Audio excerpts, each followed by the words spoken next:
ठाकरेंची मुलं इंग्रजी शाळेत शिकली या जुन्या कडीलाच ऊत आणण्याचा नवीन प्रयत्न भारतीय जनता पक्षाचे डोक्यावर पडलेले नवीन शहर अध्यक्ष अमित साटम यांनी पुन्हा एकदा केलं.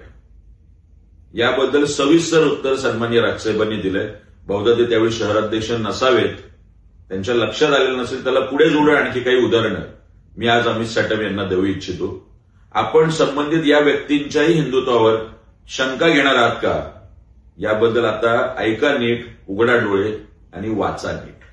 अमित साटम, लालकृष्ण अडवाणी भारतीय जनता पक्षाचे नेते यांची शाळा होती Saint Patrick's high school. Arun Jaitley Saint Xavier's high school. Nirmala Sitharaman Saint Philomena school and Holy Cross school. JP Nadda जे आता भारतीय जनता पक्षाचे अध्यक्ष आहेत, झेवियर स्कूल पटणा. पियुष गोयल जे आता बहुधा रेल्वे मंत्री आहेत, डॉन बॉस्को हायस्कूल माटुंगा. आणि हो, सन्माननीय राजसाहेबांच्या नातवावर आपण बोललात, पुढची दोन उदाहरणं त्यासाठी.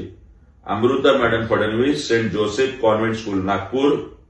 Divija Devendra Fadnavis the cathedral and John Connon high school Fort Mumbai. हे सगळे ख्रिश्चन मिशनरी शाळेत शिकले. यानंतरही बाकी शहाण्यास फार सांगणे न लागे, यापुढे तोंड सांभाळून बोला. फक्त देवेंद्र फडणवीस यांना खुश करण्यासाठी आणि गुडबुकमध्ये जाण्यासाठी अमित साटम करत असलेला चाटुगिरी आता बंद करा.